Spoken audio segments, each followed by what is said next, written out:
এরপর লাগবে আমাদের of push button, of push button,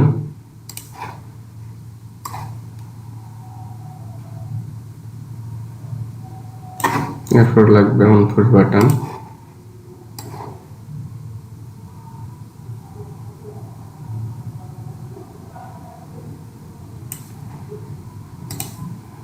on push থেকে অফ পুশে শর্ট এবং 95 এবং 96 থেকে অফ পুশে লাইন টেনে দেব। এরপর আমাদের ম্যাগনেটিক কন্ট্যাক্টের অক্সিলারিটি প্রয়োজন,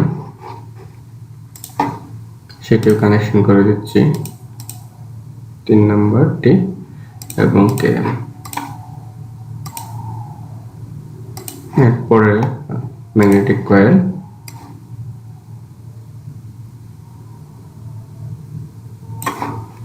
এরপরে লাগবে ল্যাম্প।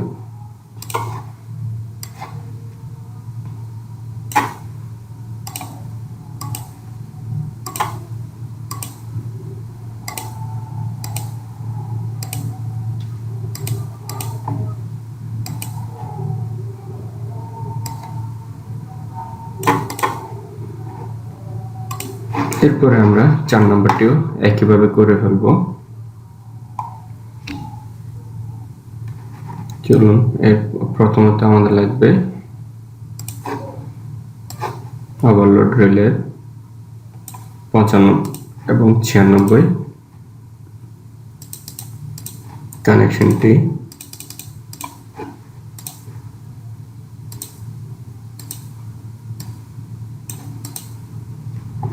এরপর আমাদের লাগবে অফ পুশ বাটন,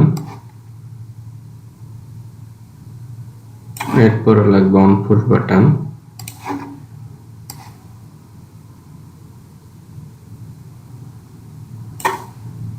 এরপর লাগবে অ্যান অক্সিলারি,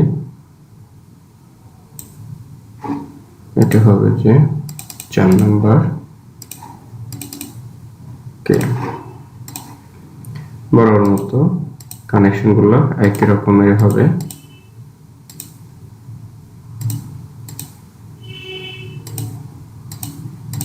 এরপরে লাগবে আমাদের ম্যাগনেটিক কয়েল এবং ল্যাম্প, অন ল্যাম্প।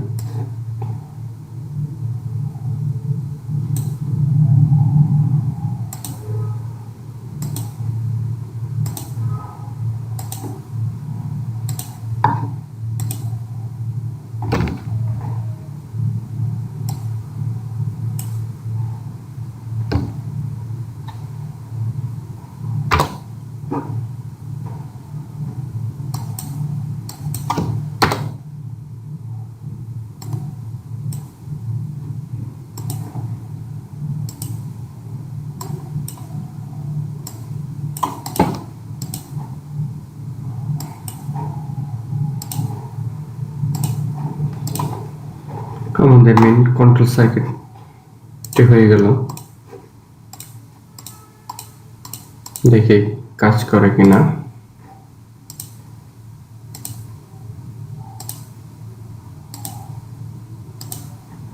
চারটি কাজ করে। এরপর আমাদের লাগবে এই যে এখানে দেখবেন ওভারলোড ট্রিপ করলে যদি দেখার দরকার সেই ক্ষেত্রে আমরা ওভারলোড ট্রিপের জন্য একটি ল্যাম্প ইউজ করব বা ফ্ল্যাশার লাইট ইউজ করব। ওভারলোড ট্রিপ করলে এই লাইটটি অন হয়, যে কোনো একটি, এখান থেকে যে কোনো একটি ওভারলোড ট্রিপ করলেই লাইটটি অন হবে। সেই জন্য আমাদের চারটি ওভারলোডের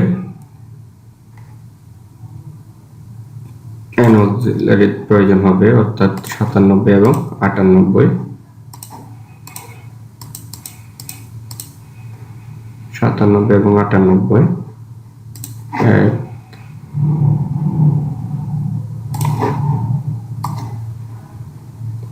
1 2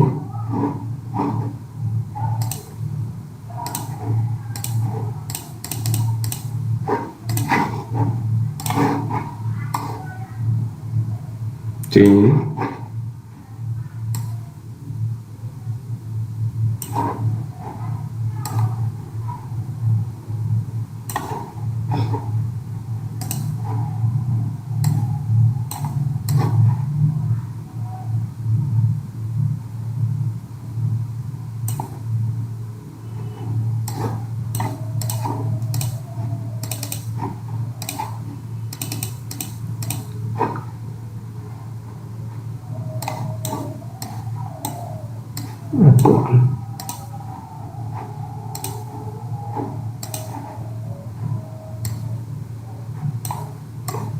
2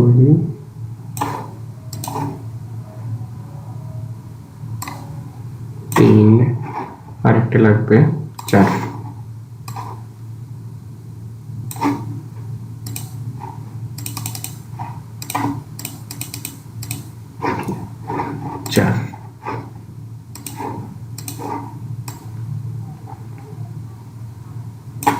আমরা এটিকে খুব সুন্দরভাবে ব্যবহার করতে পারি। দেখুন প্রত্যেকটিকে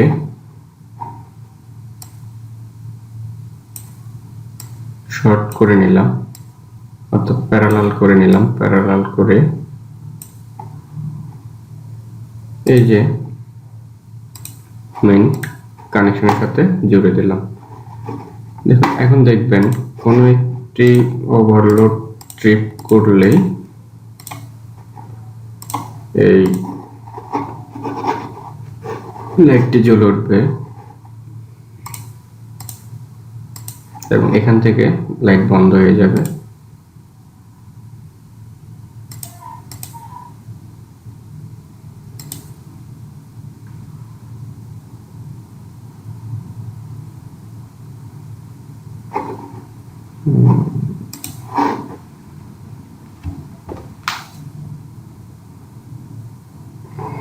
সরি, কানেকশনটি করা হয়নি।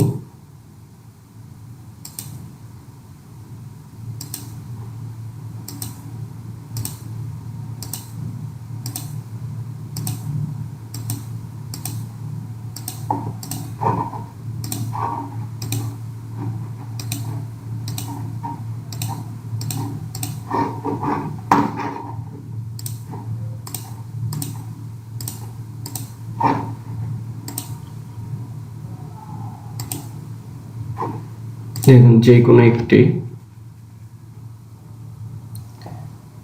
ওভারলোড ট্রিপ করলেই লাইটটি জ্বলে উঠছে। এইভাবে আমরা করলাম যে F1 F2 F3 F4 মানে হচ্ছে আমাদের ওভারলোড রেলের 97 এবং 98 কানেকশনটি। আমরা 98 গুলো শর্ট করে মেন পাওয়ার থেকে নিয়ে নিলাম এবং 97 গুলো শর্ট করে অর্থাৎ প্যারালাল করে এই মেইন কন্ট্রোলে ফ্ল্যাশার লাইট নিয়ে নিলাম। এখানে আপনার যে কোনো একটি ওভারলোড ট্রিপ করলেই এভাবে জ্বলবে, অর্থাৎ আমরা আলাদা আলাদাও দিতে পারতাম, সেটি দিই নাই। এরপর আমাদের মেইন পাওয়ারের জন্য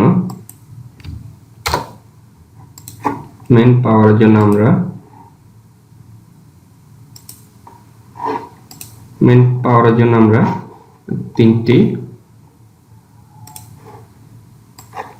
লাইট নিয়ে নেব।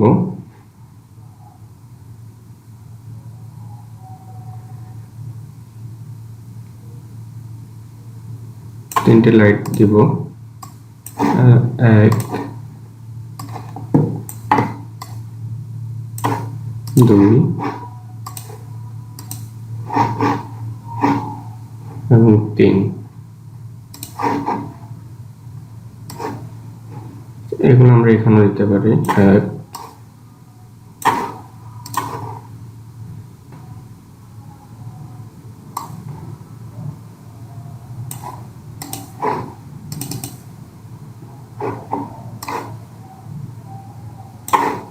3।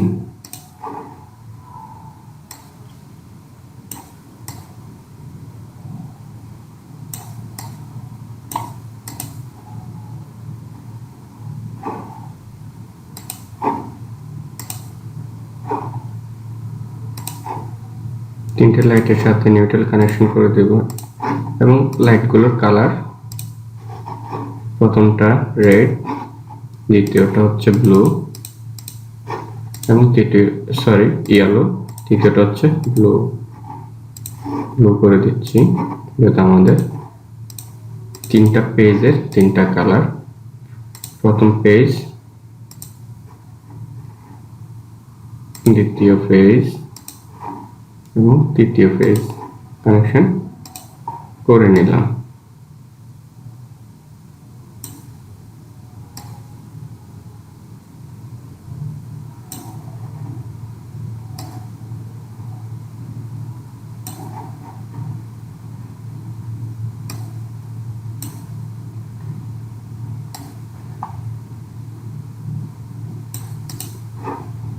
তিনটে কানেকশন এবার দেখি আমাদের যখনই আমরা মেইন সার্কিট ব্রেকারটি অন করব তখনই আমাদের 3 ফেজ লাইটটা জ্বলে উঠলো, দেখতে পাচ্ছেন সবাই। এরপরে যখন আমরা সাব এমসিবি গুলো অন করব তখনই ম্যাগনেট কন্ট্যাক্টে পাওয়ার চলে আসবে। এরপরে যদি আমরা কন্ট্রোল ফিউজটি এমসিবিটি অন করি তখনই কন্ট্রোল সার্কিটে লাইন চলে আসবে। এরপরে যদি আমরা অন পুশ বাটনটি প্রথম ম্যাগনেট কন্ট্যাক্ট অন পুশ বাটনটি প্রেস করি তখনই অন লাইট জ্বলে উঠলো এবং মোটর রানিং। দ্বিতীয়টিও সেম, লাইট জ্বলে উঠলো, মোটর অন হলো, তৃতীয়টি এবং চতুর্থটি, চারটি একইভাবে জ্বলে উঠে এবং 3 ফেজ পাওয়ার এবং ট্রিপ ল্যাম্পটি অফ। এখন যদি আমাদের 4 নাম্বার মোটরটি টিপ করে তখন দেখবেন 4 নাম্বারের ম্যাগনেট কয়েল এবং এই অন লাইটটি অফ হয়ে ট্রিপ ল্যাম্পটি জ্বলে উঠবে। এই ট্রিপ ল্যাম্পটি কিন্তু জ্বলে উঠলো এবং এটি অফ, এই ল্যাম্পটি অফ। এখন আমরা দেখতে পাচ্ছি যখনই 4 নাম্বার ট্রিপ করে তখনই 98 এবং সেন ক্লোজ হয়ে গেল এবং এই যে 97, 95 এবং 96 যেটি ছিল সেটি ওপেন হয়ে গেল অক্সিলারি। এই কারণে লাইটটি জ্বলে উঠল। টিপ ছাড়াইলে তখন লাইটটি অফ। আবার যদি আমরা অন পুশ অন করি তখন আবার মোটরটি চললো। এখানে আপনারা আরেকটু খেয়াল করবেন, যদি এই মোটরটিও ট্রিপ করে এবং এটা ট্রিপ করে, দুইটা ট্রিপগুলো দুইটা এখনো রানিং, তো দুটার লাইট জ্বলা অবস্থা, দুটা লাইট বন্ধ। এখানে ওগুলো ট্রিপটিও চলে। এবং যদি আমাদের সবগুলা মোটর রানিং অবস্থায় যদি আমাদের মেইন পাওয়ার চলে যায় সবগুলো একসাথে অফ। এখন আরেকটি বিষয়, এখানে যদি আমরা সবগুলো মোটর অন রাখা অবস্থায় যদি ইমার্জেন্সি অফ করতে হবে তখন আমরা এগুলো একটা একটা করে না অফ করে যদি আমরা ইমার্জেন্সি হিসাবে এটাকে প্রেস করি তখন আমাদের সবগুলো মোটর অফ, শুধু 3 ফেজ পাওয়ার থাকবে। এখানে দেখুন যেভাবে করা আছে। এরপরে আমরা যদি